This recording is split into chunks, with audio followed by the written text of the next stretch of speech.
ദേശീയ പണിമുടക്ക് കഴിഞ്ഞിട്ട് ഇപ്പോൾ 3-4 ദിവസമായി കണ്ണൂർ ജില്ലയിലെ മണത്തണ ഗവൺമെൻറ് ഹയർ സെക്കൻഡറി സ്കൂളിൽ കുട്ടികൾക്കായിട്ട് കഞ്ഞി വെക്കുന്ന വസന്ത എന്ന് പറയുന്ന ഒരു സ്ത്രീ, പ്രായമായ സ്ത്രീയാണ്. ഇവർ കഞ്ഞി വെക്കാൻ പോയപ്പോൾ അത് വെക്കരുതെന്നിട്ട് ഇവരെ തടയുകയും ഇവരെ പിടിച്ച് തള്ളുകയും ഒക്കെ ചെയ്ത വാർത്ത പുറത്തു വന്നതാണ്. ഇവരെ കയ്യിൽ പിടിച്ച് ഇവരെ 10-12 കിലോ അരി കഴുകി ബക്കറ്റിൽ വെക്കുന്നു, പിന്നെ പരിപ്പ്, ചെറുപയർ ഇതെല്ലാം കഴുകി വെച്ചു, തേങ്ങാപ്പാലും എടുത്ത് വെച്ചു. ഇനി അത് വെച്ചാൽ മതി. അപ്പോൾ ഇവർ പറയുന്ന 9 മണിക്ക് ഈ പണി തുടങ്ങിയാൽ 12 മണിയോടുകൂടി ചോറാവും. അപ്പം അതിനുള്ള സമയം എത്തിക്കഴിഞ്ഞു.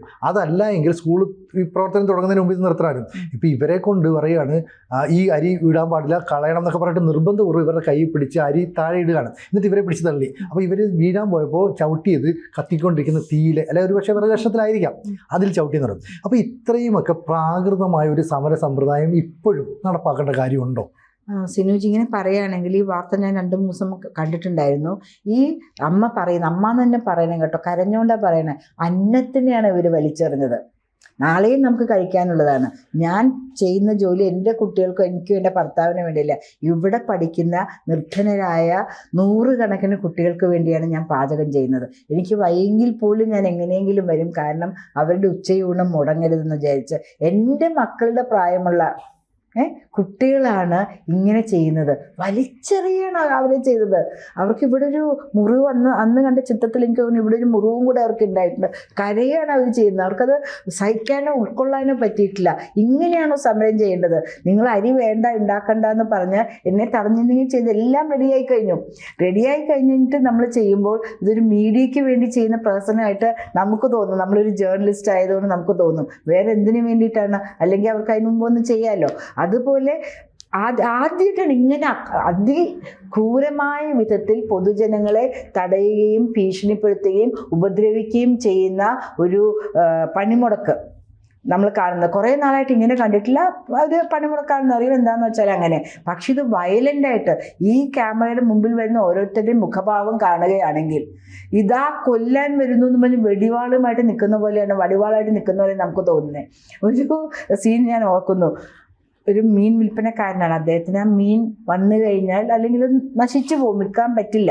അദ്ദേഹവും ദിവസക്കൂലിക്ക് ജോലി ചെയ്യുന്ന ആൾക്കാരാണ്. മീനിനെ മണ്ണെണ്ണ ഒഴിച്ച് നശിപ്പിക്കുന്നു. ഒന്ന് ആലോചിച്ച് നോക്കൂ. മീനിനെ മാത്രമായിട്ട് നശിപ്പിക്കാൻ പറ്റും. അപ്പൊ അദ്ദേഹത്തിന്റെ കൂരയും എല്ലാം പോവില്ലേ, തീ ആളിക്കത്തില്ലേ? ഇങ്ങനെ ഒരു പ്രാകൃതമായ ഒരു സ്വഭാവത്തിലേക്ക് CPM ആൾക്കാർ വന്നു. പണി മുടക്കാൻ അവർക്ക് അവകാശമുള്ള പോലെ പണി ചെയ്യാനും അവകാശമുണ്ട്. ശരിയാണോ? എൻ്റെ ഡിവിഷനിലെ DLR തൊഴിലാളികൾ എന്ന് പറഞ്ഞാൽ ദിവസക്കൂലിക്ക് ജോലി ചെയ്യുന്ന ആൾക്കാരാണ്. അവരോട് പറഞ്ഞു വരണ്ടാന്ന്. ആർക്കും ദേഷ്യം വന്നിട്ട് എന്ത് ചെയ്തു എന്നറിയാമോ? കോർപ്പറേഷൻ്റെ ഉള്ളിലേക്ക് കുറേ വേസ്റ്റ് അങ്ങോട്ടേക്ക്, ഭക്ഷണ വേസ്റ്റ് വലിച്ചെറിഞ്ഞു. കാരണം ഇവര് ചെല്ലാൻ പാടില്ല. ഹരിതകർമ്മ സേനക്കാരും ചെല്ലാൻ പാടില്ല എന്ന് ഉത്തരവ് വന്നു കഴിഞ്ഞാൽ അവർക്ക് ചെല്ലാൻ പറ്റില്ലല്ലോ, ദിവസക്കൂലിയല്ലേ. അപ്പോൾ അത് വലിച്ചെറിഞ്ഞു. ഞാൻ വാശിക്ക് എല്ലാ പണിമുടക്കിനും ഞാൻ തീർച്ചയായിട്ടും കാറെടുത്ത് പോകും. അപ്പോൾ ഒരു അച്ഛൻ്റെ കൈയും പിടിച്ച ഒരു അച്ഛനെ കൊണ്ടുപോകുന്നത് പ്രായമായ ദമ്പതികൾ ഇങ്ങനെ പോവുകയാണ്. ഇങ്ങനെ നോക്കുന്നുണ്ട് എന്തെങ്കിലും കിട്ടുമെന്ന്. നിർത്തി അവർക്ക് ആവശ്യമുള്ള സ്ഥലത്ത് കൊണ്ടാക്കി. ആശുപത്രിയിലായിരുന്നു. അപ്പോൾ അവിടെ നിന്ന് ഇങ്ങനെ പ്രസംഗിച്ചുകൊണ്ടിരിക്കുന്ന ആൾക്കാരിൽ ഒരാളെ ഞാൻ വിളിച്ചു പറഞ്ഞത് കോർപ്പറേഷൻ്റെ ഓഫീസാണ്, ഇതൊന്ന് വൃത്തിയാക്കൂ. ഇനി ഇവർ വരുന്നില്ലെങ്കിൽ താങ്കൾ വൃത്തിയാക്കൂ. കൗൺസിലറാണ്, ഞാനും വന്നിരിക്കുന്ന ഒരു സ്ഥാപനമാണ്, ഞാൻ തൂത്ത് വൃത്തിയാക്കാം. ഇങ്ങനെയല്ലല്ലോ പണി മുടക്കേണ്ടത്. അപ്പോൾ ജനങ്ങളുടെ ടാക്സ് മേടിച്ച് വച്ചിട്ട് ജനങ്ങൾക്കുള്ള സൗകര്യങ്ങൾ ഒഴിവാക്കിക്കൊണ്ട് എന്താണ് ഇവർ പണിമുടക്കുന്നത് ഉദ്ദേശിക്കുന്നത്? ഒരു നല്ല ട്രോൾ വന്നത് സിനുജി ഓർക്കുന്നുണ്ടോ? ഭാരതപ്പുഴ പോലെ ഭാരതബന്ദ് കേരളത്തിൽ മാത്രമേ ഉള്ളൂ, ബാക്കി എല്ലാ സ്റ്റേറ്റും കാണിക്കുന്നുണ്ട്. ഓരോരിടത്തും അറിഞ്ഞിട്ട് പോലും ഇല്ല ആരും ഇങ്ങനെ ഒരു ബന്ധമുണ്ടെന്ന്. എന്താണ് പണിമുടക്കിന് കാരണം? അത് തന്നെയാണ് ഈ ചോദിക്കുന്നത്. ഇപ്പോൾ വസന്ത എന്ന് പറഞ്ഞ ഒരു സ്ത്രീ ചോദിക്കുന്നു, സാധാരണ ഇതിൽ അവിടെ സമരങ്ങൾ ഉണ്ടാകാറുണ്ട്. സമരം ഉണ്ടാകുമ്പോൾ സാധാരണക്കാരായ കുട്ടികൾ പഠിക്കുന്ന ഗവൺമെൻറ് സ്കൂളാണ്. ആ സ്കൂളിൽ കഞ്ഞി വെക്കുന്നു, ചോറ് കൊടുക്കുന്നു, ഉച്ചയ്ക്ക് ഭക്ഷണം കഴിച്ചിട്ട് കുട്ടികൾ പോകും, സമരത്തോട് യോജിക്കുന്നു. ഇവിടെയും അങ്ങനെ ഒരു സമര രീതി ആണെങ്കിൽ ഒരു പെൺകുട്ടി ചെന്നിട്ടാണ് ഈ പ്രായമായ അമ്മയുടെ കൈ പിടിച്ച് വലിക്കുന്നത്. അവർ പറയുന്നത് എൻ്റെ ഒരു മകളുടെ പോലും പ്രായമാകാത്തൊരു കുട്ടി. എന്നിട്ട് അവൾ ചോദിച്ചു അത്രേ, നിങ്ങൾക്കറിയാമോ ഞാൻ ആരായാലും അതൊരു SFIയുടെ നേതാവ് തന്നെയല്ലേ. ആ പെൺകുട്ടി അങ്ങനെയൊക്കെ പറയുന്നു, പിടിച്ച് തള്ളുന്നു എന്നൊക്കെ പറയുമ്പോൾ ഈ ഒരുപക്ഷെ ഈ വസന്ത എന്ന് പറയുന്നത് CPM അനുഭവമുള്ള, ഇടതുപക്ഷത്തോട് അനുഭവമുള്ള സ്ത്രീ ആയിരിക്കാം. അവരതൊന്നും വെച്ചിട്ടല്ലോ അവർ പറയുന്നത്. ഞാൻ അരിയിടാതിരിക്കാം, ഞാനിത് ചെയ്യാതിരിക്കാം, പക്ഷേ HM പറയണം, അല്ലെ സ്കൂളിൽ അധ്യാപകരാണോ, അത് അവരുടെ സ്വാഭാവികമായല്ലേ. കാരണം ഇവരൊരു സ്ഥിരം ജീവനക്കാരിയൊന്നുമില്ല, ഇതൊക്കെ താൽക്കാലിക ജീവനക്കാരാണ്. ആ സ്കൂളിലെ അധികൃതരായ HMO മറ്റ് അധ്യാപകരോ പറയുകയാണ് ഇന്ന് ഭക്ഷണം ഉണ്ടാക്കണ്ട, ശരി ഉണ്ടാക്കുന്നില്ല. ഇതാണ് ഈ സമരക്കാരോട് ഇവർ പറയുന്നത്. അത് ഒരു പെൺകുട്ടി ചെന്ന് ഇതൊരു സ്ത്രീയാണ്, അതൊരു പെൺകുട്ടിയാണ്, അവളുടെ അമ്മയുടെ പ്രായമുള്ള ഒരാളെ അമ്മൂമ്മയുടെ പ്രായം അത്ര വരും അല്ലേ, സ്ത്രീയാണ്. അവര് പിടിച്ച് തള്ളിയപ്പോൾ ഇവരുടെ കാല് പോയി ആ തീക്കുണ്ടത്തിൽ മുട്ടി എന്ന് പറയാൻ പൊള്ളിപ്പോയി. ഇവർ എന്നിട്ട് ഇപ്പോൾ പറയുമ്പോൾ കരയുകയാണ്. കാരണം അവർക്കൊരു മകളോ കൊച്ചുമകളോ ആകാൻ പോകുന്ന ഒരു പെൺകുട്ടി ഇങ്ങനെ പെരുമാറേണ്ട കാര്യമുണ്ടോ? ഇവർ ഇടണ്ടെന്ന് പറഞ്ഞാൽ ഇടണ്ടെന്നേ. ഇവർക്ക് നേതാക്കന്മാരായിട്ട് വന്നാൽ എന്തായിരിക്കും സിനോജി? രാജ്യം വിട്ട് പോകണ്ട, സംസ്ഥാനം വിട്ട് നമുക്കൊക്കെ പോകേണ്ടി വരും.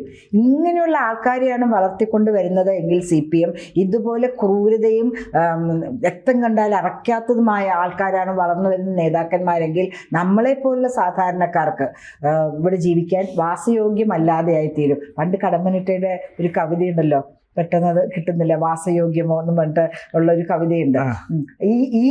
ഇതൊരു ഒരു കാര്യം നടന്ന കാര്യം നമ്മൾ പറഞ്ഞു. എത്രയോ സ്ഥലങ്ങളിലാണ് കാറുകൾ നിർത്തിയിട്ട് ഇറങ്ങിപ്പോ എന്ന് പറയുന്നത്. ഒരു ഓഫീസിൻ്റെ ഉള്ളിൽ കണ്ടില്ല, അവർ ജോലി ചെയ്യാണ്, ഇവർ വന്ന് നിന്നെ ഞാൻ ഇത് ചെയ്യും ഇത് ചെയ്യും എന്നൊക്കെ പറഞ്ഞ് ഭയങ്കരമായിട്ട് ഷൗട്ട് ചെയ്യും, പേടിപ്പെടുത്തുന്ന പോലെ. അവിടെ ഇരിക്കുന്ന 2 സ്ത്രീകളുണ്ട്. ഒരു പുരുഷൻ കൂളായിട്ട് ഇങ്ങനെ നോക്കിക്കൊണ്ടിരിക്കണം. അതിനെനിക്ക് അഭിപ്രായമില്ല. കാരണം ഓഫീസ് ടൈമിൽ മൊബൈൽ നോക്കിക്കൊണ്ടിരിക്കാൻ പറയാം, മൊബൈലിൽ എന്തെങ്കിലും വർക്ക് വന്നതായിരിക്കാം. മറ്റു 2 സ്ത്രീകളും കമ്പ്യൂട്ടറിലായിക്കൊണ്ടിരിക്കുക. എന്തുമാത്രം ഷൗട്ടിംഗ് ആണ്. പക്ഷെ അവർ പിടിച്ചു നിന്നു എന്നുള്ളതാണ്. ഒരു സ്കൂളിൽ ടീച്ചർമാരെ ഉള്ളിലിട്ട് പൂട്ടി.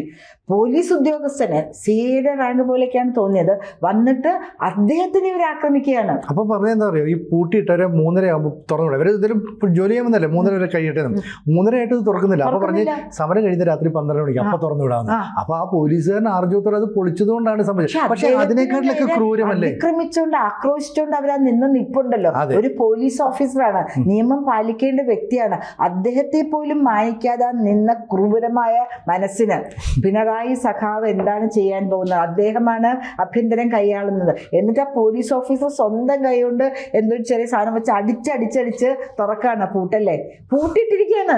12 മണിക്ക് ഈ സ്ത്രീകൾ അവിടെ ചെന്നില്ലെങ്കിൽ വീട്ടിലുള്ളവർ എന്ത് ചെയ്യും? 3:30 കഴിഞ്ഞ് 4:00 5:00 ചെല്ലാനുള്ളത്, നടന്ന് വേണം പോകാൻ, ബസ്സൊന്നുമില്ല. അവർ ചെന്നില്ലെങ്കിൽ വീട്ടുകാരെന്താ വിചാരിക്കുക?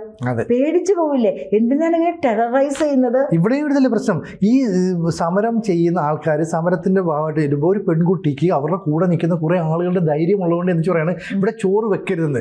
സത്യത്തിൽ അവൾ ചിന്തിക്കണ്ടേ, അവിടെ പഠിക്കുന്ന എത്ര കുട്ടികൾക്ക് ചിലപ്പോൾ വീട്ടിൽ നിന്ന് ഇതുപോലെ ഭക്ഷണം കഴിക്കാനുള്ള സാഹചര്യം ഉണ്ടാകും, ഇല്ലാതിരിക്കാം. അപ്പൊ അങ്ങനെയുള്ള കുട്ടികൾക്ക് ഈ സ്കൂളിൽ വരുന്നവരോട് ഉച്ചഭക്ഷണം കിട്ടുന്നു, ഒരു നേരത്തെ ഭക്ഷണം, പണ്ടത്തെ പോലെ പട്ടിണിയൊന്നും ഇല്ലെങ്കിൽ പോലും പലരും ഉച്ചഭക്ഷണം കരുതിയാണ് വരുന്നത്. അതാണ് അവന്റെ മര്യാദക്കുള്ളൊരു ഭക്ഷണം. വീട്ടിൽ ഉച്ചയ്ക്ക് വൈകുന്നേരം ചെല്ലുമ്പോൾ എന്തെങ്കിലും കിട്ടും, രാവിലെ എന്തെങ്കിലും കിട്ടും. പക്ഷെ ഉച്ചയ്ക്ക് സ്കൂളിൽ നിന്ന് കിട്ടുന്നതാണ് അവരുടെ പോഷക സമൃദ്ധമായ ഭക്ഷണം. സിനിമയിൽ ഞാൻ എല്ലാ സ്കൂളുകളിലും പോകുന്നൊരു വ്യക്തി എന്നുള്ള നിലയ്ക്ക് പറയുകയാണ്. അപ്പൊ അതുപോലും വേണ്ട എന്ന് പറഞ്ഞെങ്കിൽ എന്ത് ക്രൂരമായ മനസ്സാണ് ഈ വളർന്നു വരുന്ന SFIക്കാരിൽ നിന്ന്. മുതിർന്നാണല്ലോ DYFI CPM, ഇവരൊക്കെ ഭരണത്തിലെത്തുമ്പോൾ എന്തായിരിക്കും? അപ്പൊ സമൂഹത്തിന് വേണ്ടി നിലകൊള്ളുന്നു പറഞ്ഞ് ഇവർ കുട്ടികളുടെ കാര്യം, ഈ കുട്ടികളുടെ നാളത്തെ പോരും ചേച്ചി തന്നെ പറയുന്നത് ഇനി വരുന്നൊരു തലമുറയ്ക്ക് ഇവിടെ ജീവിക്കാൻ പറ്റുമോ എന്നാണ്. അങ്ങനെ പറ്റുമോ? കാരണം ഇതുപോലുള്ള ആളുകളുടെ സമരരീതി കണ്ടു കഴിഞ്ഞാൽ ശരിക്കും പറഞ്ഞാൽ സമരം ചെയ്യുന്നത് പോലെ തന്നെയല്ലേ ജോലി ചെയ്യാനും അവകാശം. ഞാൻ പേര് പറഞ്ഞില്ല, നമ്മുടെ കോർപ്പറേഷനിലെ ഒരു ഉദ്യോഗസ്ഥൻ പറഞ്ഞു എനിക്ക് നാളെ ജോലി ചെയ്യണം, നമ്മൾ നല്ല കാര്യം, എനിക്കും കുറച്ച് എസ്റ്റിമേറ്റ് ഒക്കെ എടുക്കാനുണ്ട്, റോഡുകളൊക്കെ പണിയാനായിട്ടില്ല. അപ്പോൾ ഇവിടെ കയറ്റൂല എന്ന് പറഞ്ഞിട്ടുണ്ട് ഓൾറെഡി. CPM ആണല്ലോ ഭരിക്കുന്നത്. അപ്പോൾ ഞാൻ എൻ്റെ മേലുദ്യോഗസ്ഥനോട് പറഞ്ഞു എനിക്ക് ഡയസ്നോൺ പറ്റില്ല, ഞാനിവിടെ വന്ന് ജോലി ചെയ്യാൻ തയ്യാറാണ്, എനിക്ക് കാഷ്വൽ ലീവ് ആക്കിക്കോളൂ. ഡയസ്നോണായിട്ട് പറ്റില്ല, കാഷ്വൽ ലീവ് ആക്കിക്കോളൂ എന്ന് ഞാൻ നേരത്തെ പറഞ്ഞ് എഴുതി കൊടുത്തിട്ടുണ്ട്. പിന്നെ ഇന്നലെ എനിക്ക് അദ്ദേഹത്തെ കണ്ട് ചോദിക്കാൻ പറ്റിയില്ല എന്തായി, ഡയസ്നോൺ ആയോ കാഷ്വൽ ലീവ് ആയോ. അദ്ദേഹത്തിന് വരണം, ജോലി ചെയ്യണം. കാരണം ഞങ്ങളുടെയൊക്കെ എസ്റ്റിമേറ്റ് പ്രോസസ്സിങ്ങിലാണ്, ഇപ്പൊ കഴിയാറായല്ലോ ടേം. അതിനു മുമ്പ് എസ്റ്റിമേറ്റ് പ്രോസസ്സിങ് ചെയ്താലേ നമ്മുടെ കുണ്ടും കുഴിയും അതും ഇതൊക്കെ അടിക്കാൻ പറ്റുള്ളൂ. അപ്പോൾ അവർക്ക് അവിടെ ഇരുന്നേ വർക്ക് ചെയ്യാൻ പറ്റുള്ളൂ. പ്രൈസ് എന്നുള്ളൊരു സിസ്റ്റം അവരുടെ ഓഫീസിലേ അവർക്ക് ആക്സസ് ചെയ്യാൻ പറ്റുള്ളൂ. അപ്പോൾ അദ്ദേഹത്തിൻ്റെ അടുത്ത് അവർ പറഞ്ഞ് വരണ്ടാന്ന്.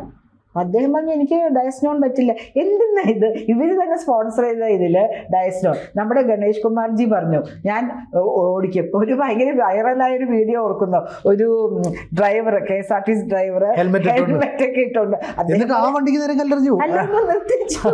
അദ്ദേഹം എന്റെ തല സുരക്ഷിതമായിരുന്നു, ഏത്തവിടെ കൊണ്ടാലും നമുക്ക് രക്ഷയെടുക്കും. തലയാണ് കണ്ണിലോ എവിടെയെങ്കിലും കൊണ്ട് സ്കള്ളിലൊക്കെ കൊണ്ടാ പൊട്ടൂല്ല. അപ്പൊ മന്ത്രി പറയുന്നു ഞങ്ങൾ സമരം ചെയ്യില്ല എന്ന്. അപ്പൊ ഉടനെ CPMന്റെ എന്താണ് ഗോവിന്ദൻ മാഷ് പറയുന്നത് നിങ്ങൾ സമരം ചെയ്യുന്നു. ആര് പറയുന്നത് കേൾക്കണം? മുമ്പിൽ കിടക്കുകയാണ്. KSRTCയുടെ മുമ്പിൽ, ബസ്സിന്റെ മുമ്പിൽ നിറഞ്ഞു കിടക്കുകയാണ് ആളുകൾ ബസ് എടുക്കാതിരിക്കാൻ വേണ്ടിയിട്ട്. ഇങ്ങനെയുള്ളൊരു സമരം എന്താ? പിന്നെ ഏറ്റവും തമാശ നമ്മുടെ ശിവൻകുട്ടി സഖാവ് പറഞ്ഞില്ലേ 6 മാസം മുമ്പ് അനൗൺസ് ചെയ്തതാണ്. അപ്പം നമ്മൾ 6 മാസം മുമ്പ് അനൗൺസ് ചെയ്തതാണ്. അന്ന് എന്ത് സംഭവിക്കുന്നു നമ്മൾ അതിനുശേഷം ഭയങ്കര രസമുണ്ട് കേട്ടോ. ജ്യോത്സ്യന്മാരുടെയൊക്കെ മുമ്പിൽ ഭയങ്കര തിരക്കായിരുന്നു. ഈ ദിവസം എന്തൊക്കെ എനിക്ക് സംഭവിക്കും, എനിക്ക് വയറുവേദന വരുമോ, പ്രസവ വേദന വരുമോ, അച്ഛന് വയ്യാണ്ടാവുമോ എന്നൊക്കെ അറിയാൻ വേണ്ടി ജനങ്ങളൊക്കെ ജ്യോത്സ്യന്മാരുടെ മുമ്പിലേക്ക് നമ്മൾ ഗണിച്ചു നോക്കണമല്ലോ എന്ത് സംഭവിക്കും. അതനുസരിച്ചുള്ള മുൻകരുതലുകൾ. ഇപ്പൊ ചിലപ്പോൾ 2 മാസം കഴിഞ്ഞിട്ടായിരിക്കും പറയുമ്പോൾ എനിക്ക് 3 മാസം മുമ്പ് പ്രസവ വേദന തുടങ്ങിയതാ, ഞാനറിയില്ലല്ലോ. ഈ ജൂലൈ മാസത്തിൽ ഓഗസ്റ്റ് സെപ്റ്റംബർ ഒക്ടോബറിൽ പ്രസവിക്കേണ്ട ഞാൻ ജൂലൈയിൽ പ്രസവിക്കുന്നത്. അപ്പം ഞാൻ പറയുകയാണ്, ഇവർ പറയുന്നതിന് എന്തെങ്കിലും ന്യായമുണ്ടോ? എന്തായാലും ഈ പ്രാകൃതമായ ഒരു സമര രീതിയാണ് എന്നുള്ള കാര്യം ഏതാണ്ട് ഉറപ്പാണ് അല്ലേ? നമുക്ക് അങ്ങനെ പറയാം. സിനുജി, എന്തിനു വേണ്ടി ഒരു പണിമുടക്കി എന്ന് പറയുന്നില്ലല്ലോ. എന്തിനു വേണ്ടിയിട്ട്, ആർക്ക് വേണ്ടിയിട്ട്? പണിമുടക്കിയത് തൊഴിലാളികൾക്ക് വേണ്ടിയാന്ന് പറയുന്നു, കേന്ദ്ര സർക്കാരിന് എതിരായിട്ടുള്ളതാണെന്ന്. അതാണെങ്കിൽ പണിമുടക്കിൽ പങ്കെടുക്കേണ്ടവർ ജോലിയുള്ള ആൾക്കാരല്ലേ? കേന്ദ്ര സർക്കാരിൻ്റെയോ സംസ്ഥാന ഗവൺമെന്റിന്റെയോ ജോലിയുള്ളവരാണ് ആക്കണേ. അതിലെങ്ങനെ ഓട്ടോറിക്ഷ തൊഴിലാളികൾ വരും? അതിലെങ്ങനെ DLR തൊഴിലാളിമാർ വരും? അതിലെങ്ങനെ കുട്ടികൾ വരും? അതിലെങ്ങനെ ആശുപത്രിയിലേക്ക് പോകുന്നത്? പാലിനെയും പത്രത്തിനെയും ഒഴിവാക്കിയെന്ന് പറയും. അപ്പോൾ ഈ പണ്ട് ഈ അരി എവിടെ, തുണി എവിടെ എന്നൊക്കെ ചോദിച്ച് സമരം നടത്തിയ ആളുകൾ ഇപ്പം പറയുന്നത് അരി വേണ്ട, പയറ് വേണ്ട, ഞങ്ങളുടെ സമരം മതി സർക്കാർ എന്നാണ്. അതോ കേന്ദ്ര സർക്കാരിനെ എതിർത്ത് മുദ്രാവാക്യം വിളിക്കുക? ശരിക്കും പറഞ്ഞാൽ അരിയും പയറും ഒക്കെ തന്നെ വേസ്റ്റ് ആക്കി കളയുന്ന ഒരു സമര രീതി ഈ SFI എന്ന് പറയുന്ന സംഘടന ഇനി മുന്നോട്ട് കൊണ്ടുപോകണോ? വേണ്ട. അത് സിനുജി അടുത്തൊരു ഇതിൽ നമ്മൾ സംസാരിക്കണം. ഈ മഹാരാജാസ് കോളേജിൻ്റെ ഉള്ളിൽ എന്തൊക്കെയാണ് നടക്കുന്നതെന്നുള്ള കാര്യങ്ങൾ നമുക്കൊന്ന് സംസാരിക്കേണ്ട വിഷയമാണ്. അവിടെയാണല്ലോ SFIയുടെ ആവാസ കേന്ദ്രം, ആസ്ഥാന കേന്ദ്രം എന്ന് പറഞ്ഞാൽ മഹാരാജാസ് കോളേജ് തന്നെയാണ്. സ്കൂൾ ലൈഫ്, കോളേജ് ലൈഫിൽ നിന്ന് മുതൽ തന്നെ എനിക്കുള്ള അനുഭവങ്ങളുണ്ട്. പക്ഷെ ഇങ്ങനെയുള്ള സമരങ്ങളെ നമ്മൾ പ്രോത്സാഹിപ്പിക്കാൻ പാടില്ല. ജനങ്ങൾ മുന്നോട്ട് വന്ന് കൂട്ടമായി കൂടി നിന്ന് നമ്മൾ അതിനെ എതിർത്ത് തോൽപ്പിക്കണം എന്നാണ് നമുക്ക് പറയാനുള്ളത്. കൂടുതൽ വാർത്തകളും വിശേഷങ്ങളും നിങ്ങളിലേക്ക് എത്താൻ ABC മലയാളം സബ്സ്ക്രൈബ് ചെയ്യുക, ബെൽ ബട്ടണും അമർത്തുക.